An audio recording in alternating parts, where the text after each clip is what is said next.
Sih. Terima kasih yang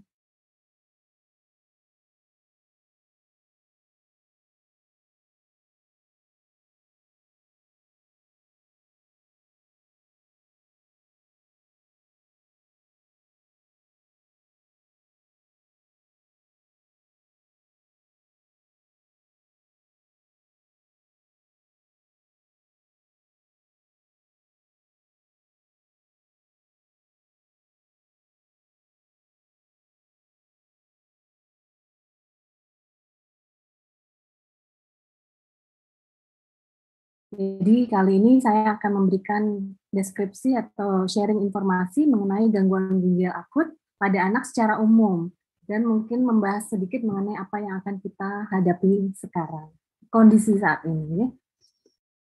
Ya, oh ya, maaf saya belum slideshow ya. Baik. Nah, apa itu gangguan ginjal akut ya, atau yang biasa kami sebut di dokter atau di tim medis itu acute kidney injury. Itu lebih mudahnya dan lebih internasional sehingga bisa bersamaan dengan negara-negara lain, kami biasa menyebut AKI.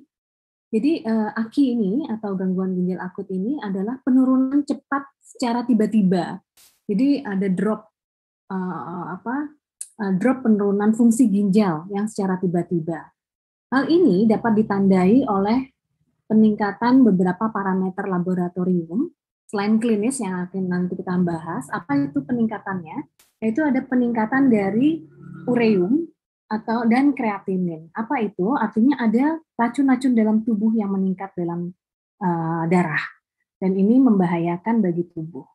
Serta yang bisa kita lihat secara kasat mata adalah adanya penurunan produksi urin. Nah, penurunan produksi urin atau bahkan tidak ada produksi urin sama sekali. Nah, ini yang harus kita perhatikan terkait dengan anak-anak atau saudara kita yang memiliki gangguan ginjal ini. Apa yang terjadi apabila kita mengalami suatu AKI atau gangguan ginjal akut? Ya, kita akan mengalami beberapa komplikasi yang sangat berbahaya. Misalnya adalah gangguan elektrolit seperti kalium. Kalium ini kalau terlalu tinggi bisa membahayakan jantung. Kemudian cairan tubuh juga bermasalah karena kita tidak bisa mengeluarkan cairan dengan baik ya. Akhirnya yang terjadi adalah peningkatan volume cairan tubuh. Kemudian ada gangguan dari asam basa atau asam tubuh manusia ya. Nah, ini komplikasi-komplikasi yang harus kita ketahui dan sangat membahayakan. Baik, sebenarnya ya secara umum AKI sendiri terlepas dari suatu AKI yang kita hadapi saat ini ya, suatu kondisi atipikal atau mungkin yang tipikal, itu sendiri mortalitasnya tinggi ya. Jadi gangguan AKI ini atau gangguan ginjal akut ini mortalitas pada anak tinggi. Bisa kita lihat ini di penelitian di Amerika, terutama pada AKI atau gangguan ginjal akut yang stadium akhir, stadium 3 ya. Ini bisa kita lihat prognosis atau perkiraan keberhasilan hidupnya juga sangat rendah. Jadi tapi ada stage-nya, yaitu stage 1 dan stage 2 dia lebih tinggi, artinya yang stadiumnya lebih ringan itu dia bisa bertahan dengan baik atau daripada yang stadiumnya rendah, sangat rendah atau failure ya. Ya. Dan kematian ini cukup berat, cukup meningkat ketika AKI ini belum dapat diatasi lebih dari 2 minggu ya, bertambah akhirnya sebulan dia sangat menurun drastis untuk keberhasilan hidupnya. Nah, yang ingin kita tekankan ya hari ini, mudah-mudahan Bapak Ibu sekalian bisa mengetahui apa sih penyebab gagal ginjal akut ini dan apa yang marak yang terjadi saat-saat ini ya. Mungkin akan saya jelaskan secara umum terlebih dahulu. Penyebab gangguan ginjal akut secara umum kita bisa bedakan ada 3 hal, yaitu prerenal, yaitu yang sebelum kejadian sebelum ginjal atau aliran di ginjal yang terganggu, aliran darah ke ginjal yang terganggu. Hal ini bisa disebabkan misalnya karena dehidrasi, diare yang berat, kemudian dehidrasi, kemudian ada perdarahan ya yang menyebabkan darah banyak keluar dari dalam tubuh ya, atau ada gangguan jantung ya, itu yang bisa menyebabkan kondisi-kondisi prerenal, artinya sebelum aliran darah masuk ke renal, ginjal maksudnya. Renal itu adalah ginjal. Dan yang kedua adalah masalah ginjalnya sendiri. Masalah ginjal ini bisa ada beberapa hal, misalnya karena gangguan di cedera ya, misalnya karena intoksikasi, kemudian adanya gangguan di pembuluh darahnya, nah itu bisa mengakibatkan gangguan di ginjal. Atau pasca renal ya. Pasca renal itu artinya ada suatu hambatan sesudah ginjal ya. Misalnya ada obstruksi di saluran ginjal seperti batu dan atau kanker atau tumor yang bisa mengganggu aliran tubuh, aliran ginjalnya. Oke. Baik, mungkin saya akan highlight tentang gangguan intrarenal yang mungkin saat ini kita hadapi ya. Gangguan intrarenal ini menyerang, oh ya, mungkin saya jelaskan dulu, ginjal ini ada dua, Bapak Ibu, lokasinya di retroperitoneal, di belakang, di agak belakang dari tubuh ya, ada dua ginjal kita. Nah ini mungkin kelihatan nggak kalau saya highlight di sini ya? Ya, ini ginjal dan kemudian ini kita di ginjal itu ada nefron yang terdiri dari glomerulus ya, pembuluh darah ginjal, kemudian ada tubulus atau pipa-pipa ya kita sebutnya. Nah, ini adalah kesatuan dan kita punya banyak nefron, Bapak Ibu sekalian, kita punya 1.000.000 dari masing-masing ginjal itu. Nah, apa yang terjadi pada gangguan di ginjal ini? Adanya kerusakan di pipa-pipanya itu ya, yang kita sebut biasanya acute tubular necrosis. Jadi di tubulusnya itu ada kerusakan. Nah, kerusakannya ini menyebabkan epitelial di tubulus ini terganggu. Ya, misalnya bisa karena iskemia atau perfusi atau aliran darah ke ginjalnya terganggu yang tadi akibat prerenal bisa berakibat ke renal, itu bisa menyebabkan gangguan di tubulus. Atau ada toxicity. Toxicity itu ada bermacam-macam juga, Bapak Ibu. Ada karena obat aminoglikosida atau ada plum ya, lab gitu ya. Kemudian mioglobin atau yang saat ini marak etilen glikol atau asam urat juga bisa menyebabkan adanya toksisitas yang mengganggu tubulus. Selain itu adanya gangguan di glomerulus ya, di pembuluh darahnya, sehingga mengakibatkan ada perfusi atau aliran darah ke ginjal terganggu, juga mengalami beberapa hal komplikasi di pembuluh darahnya ya. Nah, ini adalah gangguan intrarenal yang sudah kita ketahui. Juga terkait dengan misalnya yang baru-baru ini, yaitu COVID-19 itu juga bisa mengganggu dan dia kalau COVID itu yang kita sebut MIS-C ya, multi-inflammatory systemic dari COVID-19 itu bisa hebat sekali untuk gangguan ginjal akutnya ini ya. Dia terkena di mikrovaskular dan bisa menyebabkan suatu kondisi inflamasi yang berat yang menyebabkan badai sitokin yang mungkin Bapak Ibu pernah dengar. Hal itu mengakibatkan komplikasi-komplikasi di organ-organ lain juga terganggu, termasuk salah satu ginjal ya. Salah satunya adalah ginjal. Ya, mungkin saya oh ini, ya. Baik, ya ini ginjal itu sangat terhubung dengan satu organ-organ lain ya. Begitu pula misalnya contohnya di liver ya, kemudian di paru-paru, di otak itu saling terhubung antara satu organ dengan organ lain. Jadi jika ginjalnya terganggu, maka organ lain juga terganggu. Begitu pula jika organ lain misalnya hepar terganggu atau liver terganggu, ginjalnya juga bisa terganggu. Jadi saling terhubung. Apa yang terjadi pada suatu kondisi inflamasi yang berat, maka akan terutama yang tadi saya jelaskan, misalnya contohnya adalah MIS-C ya, atau multi-inflammatory system karena COVID-19 ini, dia bisa menyebabkan peradangan yang berat sehingga menyebabkan gangguan pembekuan darah, kemudian gangguan di paru-paru ya, itu bisa sangat berat, gangguan di liver sehingga marka di fungsi livernya sangat terganggu, itu bisa saling berkaitan yang menyebabkan satu sama lain dengan gangguan ginjal akut ini. Baik, mungkin akan saya jelaskan sedikit mengenai kapan AKI itu atau kapan gagal ginjal akut ini sebenarnya bisa berakhir atau bisa berlangsung langsung baik ya.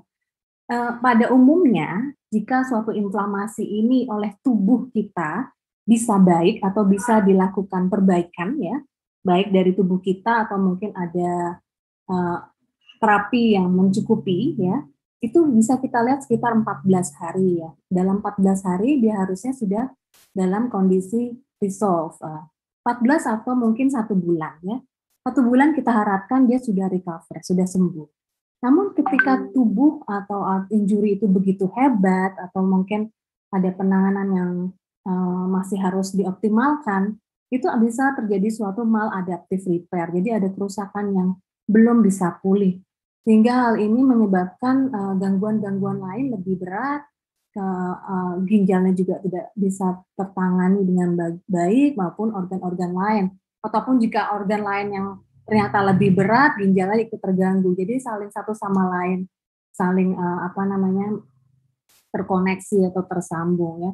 Tapi intinya adalah dari yang diagram yang saya perlihatkan sini, kita harus pantau bahwa dalam 2 minggu, jika memang proses adaptif atau proses perbaikan di dalam tubuhnya belum baik, itu sesuatu yang harus kita perhatikan. Jadi dalam 2 minggu harusnya gagal ginjal akut ini, semenjak pasien masuk ke rumah sakit, itu sudah berangsur-angsur pulih ya. Kecuali jika suatu injury itu begitu berat atau cederanya begitu berat. Ya, di sini saya akan menjelaskan mengenai stadium ginjal. Kenapa saya jelaskan agar Bapak Ibu bisa mengetahui bahwa para dokter dan tim medis lainnya, perawat, ya, ini bekerja sama kita melihat stadium-stadium ini. Ya. Pada stadium ada 3 stadium secara umum, yaitu stadium 1, 2, dan 3. Yang seperti sudah kita lihat, stadium 3 itu yang lebih berat yang tadi saya sampaikan. Dan untuk prognosis atau keberlangsungan hidup pasien, ketika kami temukan misalnya pasien dalam stadium 3 atau failure, itu dia keberhasilan hidupnya lebih kecil daripada yang stadium-stadium lain.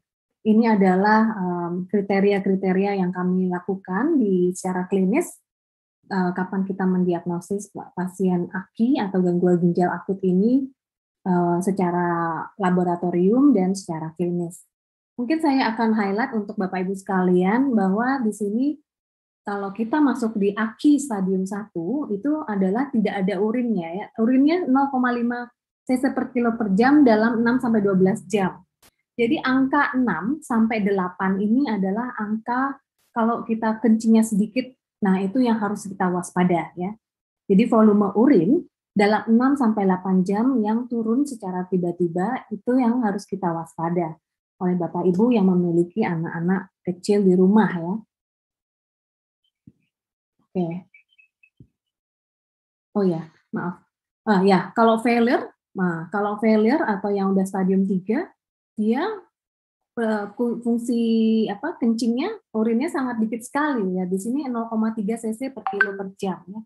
Jadi kalau di anak-anak kita menggunakan volume urin seperti ini ya, tidak jadi secara supaya lebih presisi. Jadi menggunakan 0,3 cc per kilo per jam. Misalnya Bapak Ibu punya anak dengan BB10 ya berarti seharusnya normalnya adalah sebenarnya 1 cc per kilo per jam ya normalnya ya. Misalnya jadi 10 cc misalnya dia 10 kilo ya berarti 10 cc per jam ya. Jadi dalam 24 jam dia harusnya volume urinnya normalnya 240 250. Namun bila seperti memasuki kriteria seperti ini, itu artinya sesuatu yang sangat mengkhawatirkan. Nah, sekarang keluhan dan gejala apa yang Bapak Ibu perlu lihat di rumah? Itu adalah seperti yang disampaikan tadi, volume urin yang berkurang 6 sampai 8 jam. Nah, sekarang dengan adanya kejadian ini, saya harapkan kita semua bisa mengetahui kencingnya anaknya itu biasanya berapa ya. Nah, akan baik sekali, terutama jika Bapak Ibu mempunyai anak-anak yang sedang sakit ya, misalnya sakit panas, atau lagi sakit batuk nggak mau minum, nah itu segera dilakukan pemantauan urin ya. Kalau lagi sehat ada baiknya juga nih kita tahu berapa sih sebenarnya kencingnya anak saya ini, nah itu akan lebih baik ditampung aja kencingnya. Kalau bayi bagaimana kita bisa hitung dengan pampersnya atau timbang dengan pampersnya, itu bisa ada dihitungkan ya berapa gram ininya, berapa gram pampersnya. Dan gejala lain adalah misalnya dia ada gejala sesak napas atau lemas, penurunan kesadaran, bengkak, dan ini gejala infeksi lain yang menyertai ya, demam, batuk pilek, dan kadang kita juga menemukan adanya peningkatan tekanan darah. Baik, saya akan masuk ke isu yang sekarang ini yang marak ya. Jadi kenapa ini suatu kondisi yang sangat-sangat kita perlu waspadai adalah ada beberapa bulan ini kami amati di nefrologi UKK nefrologi. Dari UKK nefrologi itu adalah Persatuan Dokter-Dokter Anak Ginjal di Ikatan Dokter Anak Indonesia. Ada peningkatan kasus GGA ya. Nah ini bersamaan ya antara satu tempat dengan tempat lain. Nah, gejalanya ternyata setelah kami diskusikan bersama, gejalanya ini cukup atipikal. Atipikal ini gejala yang tidak biasa atau tidak khas. Apa yang tidak khasnya adalah misalnya dia demam, batuk pilek 3 hari, tapi tiba-tiba anuria, ya, tiba-tiba oliguria atau kencingnya sedikit gitu. Jadi suatu hal yang mendadak, kencingnya mendadak sedikit dan dan tidak ada tanda-tanda seperti muntah yang berlebihan atau diare yang berlebihan ya. Biasanya kan kalau khasnya misalnya diare, muntah tapi muntahnya banyak, kemudian BAB-nya banyak, dia lembek, cair. Nah, itu bisa mengakibatkan gangguan ginjal akut, tapi kan ada faktor resiko yang jelas ya. Namun yang atipikal ini adalah tidak terlalu kelihatan. Faktor dehidrasinya kok nggak terlalu ya. Muntahnya nggak banyak, kemudian diarenya juga nggak banyak, tiba-tiba dia anuria gitu. Nah, ada apa gitu ya. Itu kami bersama-sama di IDAI dan sekarang juga Kemenkes juga sangat giat melakukan investigasi, memikirkan suatu kondisi yang atipikal ya. Jadi gangguan ginjal progresif atipikal ini sudah ada definisi dari Kemenkes dan kami ikuti juga. Adalah kejadian-kejadian yang volume urinnya itu mendadak tiba-tiba sedikit ya pada pasien 0 sampai 18 tahun dengan adanya gejala sebelumnya ya. Pada pemeriksaan kreatininnya di laboratorium ada peningkatan ureum dan kreatinin yang bermakna. Ya, tapi tidak ada kondisi penyakit ginjal kronik sebelumnya ya. Artinya anak ini adalah anak yang sehat. Ya. Ya, ini dari Kemenkes datanya bahwa ada peningkatan kasus, yaitu kasus-kasus AKI yang tidak khas. Ini adalah tren kasus AKI secara umum ya. Ada suatu tren kasus AKI yang bermakna di bulan Agustus sampai sekarang. Ya, ini mungkin sudah harus update lagi. Mohon maaf, nanti kita itu kan. Dan kasus-kasus AKI ini memang dilaporkan memiliki derajat yang parah ya dan cukup mortalitasnya juga tinggi. Nah, ini dari definisi gangguan ginjal akut atipikal dari Kemenkes, anak usia 18 di bawah 18 tahun dengan demam pada 14 hari sebelumnya dan didiagnosis GGA. Jadi hal ini yang kami anggap atau kami masukkan sebagai definisi GGA progresif atipikal, mengikuti dari rekomendasi dari Kemenkes. Dan adanya tanda hiperinflamasi, ini artinya ada tanda suatu peradangan yang hebat dan hiperkoagulasi. Ya, pada pasien kami temukan dengan GGA atypical progresif ini, kami harus menanyakan beberapa hal, termasuk adanya COVID ya, termasuk vaksin COVID, dan juga pemberian obat ya, yang saat ini juga sedang marak. Kemudian pemeriksaan fisik bisa kita temukan seperti ini, yang tadi juga sudah saya sebutkan di atas. Beberapa pemeriksaan ada dari Kemenkes membuat dua hal, yaitu pada vaskes fasilitas yang prarujukan, ya ini ada yang sebelah kiri saya. Kemudian yang di kanan itu adalah yang di rumah sakit. Jadi kami akan melakukan pemeriksaan secara lengkap dan hal ini sudah didukung oleh Kemenkes. Pasien-pasien ini direkomendasikan pemeriksaannya lengkap sekali ya. Ada termasuk pemeriksaan COVID ya, karena kami ingin melihat apakah memang ada kaitannya dengan COVID ini ya. Dan dari Kemenkes juga kita melakukan saat ini per tanggal 19 Oktober itu kami melakukan pemeriksaan toksikologi dari urin atau sampel. Dan ini sudah dibantu oleh Kemenkes, kami kirim ke Jakarta kemarin. Ya, terus terang apa penyebab dari gangguan ginjal atypical progresif ini saya belum bisa banyak komentar, namun memang ini masih dalam investigasi dan dari IDAI dan Kemenkes sungguh-sungguh sangat berupaya untuk mengetahui penyebabnya. Apakah ini suatu infeksi, virus, atau bakteri, atau terkait dengan COVID-19, atau adanya intoksikasi, itu masih dalam pertanyaan yang besar. Dan di sini kita akan membahas mengenai intoksikasi, nanti dari Bapak Saifullah akan membahas lebih lengkap lagi dan supaya kita bisa mendapat hal yang lebih mencerah. Ya, jadi apa yang perlu kita waspadai, Bapak Ibu sekalian? Ini himbauan dari Kemenkes dan IDAI bahwa masyarakat atau orang tua yang terutama memiliki anak yang di bawah 6 tahun untuk memantau volume urinnya. Apalagi jika dia sudah tidak ada urin ya. Nah, dengan periodenya 6-8 jam tadi penurunan volume urinnya. Jadi harus segera ke fasilitas kesehatan terdekat. Saat ini juga dihimbau untuk tidak mengkonsumsi obat-obatan secara bebas sampai ada pengumuman resmi dari pemerintah ya. Kemudian tata laksana demam ini dikedepankan dengan tata laksana non farmakologis.